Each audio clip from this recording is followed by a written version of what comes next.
এ কোনো সাধারণ ছেলে নয়লা। হাসপাতালে সাধারণত ৫টা ফ্যান চলতেছে, ৫টা ফ্যান বা ২ তলায়। তো আমরা সাধারণত একটা শ্রেণীকক্ষে থাকি ৬০ জন। ৬০ জনে আমরা একটা শ্রেণীকক্ষে থাকি। তো সরকার যদি বিদ্যুৎ সেভই করতে চায়, আমরা যদি অনলাইনে ক্লাস করি, এই ৬০টা পরিবার ননমিন হলে ৫০টা ফ্যান চলবে। তাহলে এইদিকে ৫০টা ফ্যান চলতেছে, ওদিকে চলতেছে ৫টা। তাহলে আপনার কোনটা বেশি সাশ্রয় মনে হয়? আপনার দুই দিক দিয়ে তো চিন্তা করে দেখতে হবে। তাই সাশ্রয় তো ক্লাসেই ক্লাস করা, নাহলে তো আপনার নতুন করে আপনার আরো ৫৪টা, ধরেন ৫৪ বা ৫০টা এরকম ফ্যান তো আপনার আবার চালাইতে হবে। তাহলে দিকে বিদ্যুতের জ্বালানি সাশ্রয় কেমন হইতেছে? এই বাংলাদেশে যে জ্বালানি সংকট আছে, এটা কাটুক এবং সরকার চিন্তা করুক, সরকার গভীরভাবে চিন্তা করুক। সরকার আসলে অনেক চিন্তা। এ কোনো সাধারণ ছেলে নয়লা। এ হলো ভবিষ্যৎ শিক্ষামন্ত্রী, শিক্ষামন্ত্রী। তো ভাইয়াটার মাথায় খুবই বুদ্ধি। এটা কারোর মাথায় আসে না, আমাদের কারোর মাথায় আসবে না। কি সুন্দর করে সে বলে দিল যে ৫০-৬০ জন ছাত্রছাত্রী যখন বাসায় তারা হচ্ছে অনলাইন ক্লাস করতে যাবে, তাদের মাথার উপরে একটা একটা করে ফ্যান চলবে, ৫০-৬০টা ফ্যান চলবে তখন। তাহলে সাশ্রয়ের বদলে আরো বেশি অতিরিক্ত খরচ হয়ে যাবে। তো আরেকটা কথা বলতে চাই, একজন গার্জিয়ান হিসেবে আমার মেয়ে যেহেতু 8-এ পড়ে, ক্লাস 8-এ আমার মেয়ে পড়ে। তো আমরা আসলে লকডাউন চাই না। আমরা চাই বাচ্চারা স্কুলে যাক, প্রতিষ্ঠানে যাক, যে শিক্ষা নিক। কারণ বাচ্চারা যখনই বাসায় থাকে তারাও অমনোযোগী হয়। তারা ওই ফোনের মাধ্যমে, রিলসের মাধ্যমে ঢুকে বসে থাকবে, অনলাইনে ক্লাস কোনো রকম করবে, করে তারপরে তাদের কি হবে, মানে বাচ্চারা আসলে কি, এখনকার বাচ্চারা কিন্তু কথা শুনতে চায় না।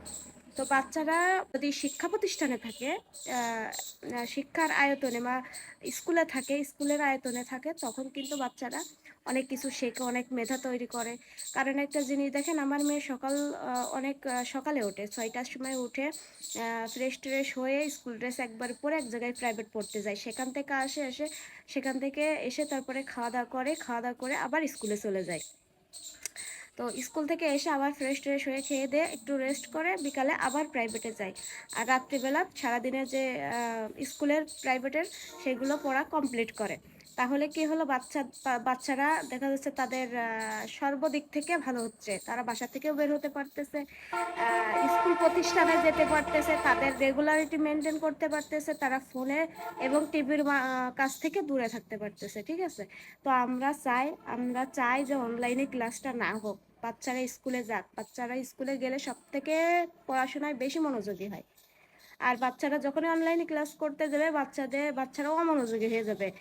2020 সালে যখন করোনা শুরু হয়, তখন এই যে লকডাউনের কারণে বাচ্চারা অনেক ক্ষতি করেছে লেখাপড়া।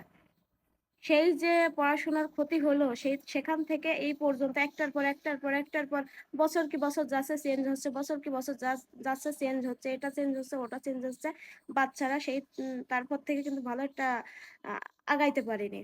তো আমরা অনলাইন ক্লাস চাচ্ছি না। আমি একজন অভিভাবক, আমার মেয়ে ক্লাস 8-এ পড়ে। আমিও চাচ্ছি যে শিক্ষা প্রতিষ্ঠানে গিয়ে বাচ্চারা শিক্ষাটা নিক। মোবাইল টিভির কাছ থেকে দূরে রাখতে চাই বাচ্চাদেরকে। তারা পড়ার উপরে, প্রাইভেটের উপরে, তারপরে স্কুলের উপরে ভালো একটা পরিবেশ, ভালো একটা শিক্ষা তারা পাক। আমি এটা চাই মন থেকে। আর এখন হয়তো অনেকে বলবেন যে তারা স্কুলে যাতায়াত করতেছে, তাদের তেল খরচ, মানে ওই যে গাড়িতে যে তেল খরচ। আমি একটা কথা বলি, অধিকাংশ স্কুল কিন্তু বাড়ির কাছে হয়, অধিকাংশ স্কুল বাড়ির কাছে। তারা অনেকে হেঁটে, অনেকে ভ্যানে, অনেকে রিক্সায় এটাতে করেই যাচ্ছে। খুব দূরে কারোর কিন্তু বাসা হয় না। তো সেক্ষেত্রে কিন্তু এদিকটা দেখা গেলেও কিন্তু বেশি সমস্যা বা বেশি কিছু পুড়ে যাচ্ছে বা ইয়ে হচ্ছে, এমন কিছু কিন্তু না। তো সত্যি কিন্তু অনেক মানে বাচ্চাটার কথা অনেক ভালো লাগছে। তো দয়া করে আপনারা একটু ভেবে দেখবেন, লকডাউন না দিলেই ভালো হয়, অনলাইনে ক্লাস না করলে আমাদের বাচ্চারা ভালো থাকবে, ভালো শিক্ষা দিতে পারবে।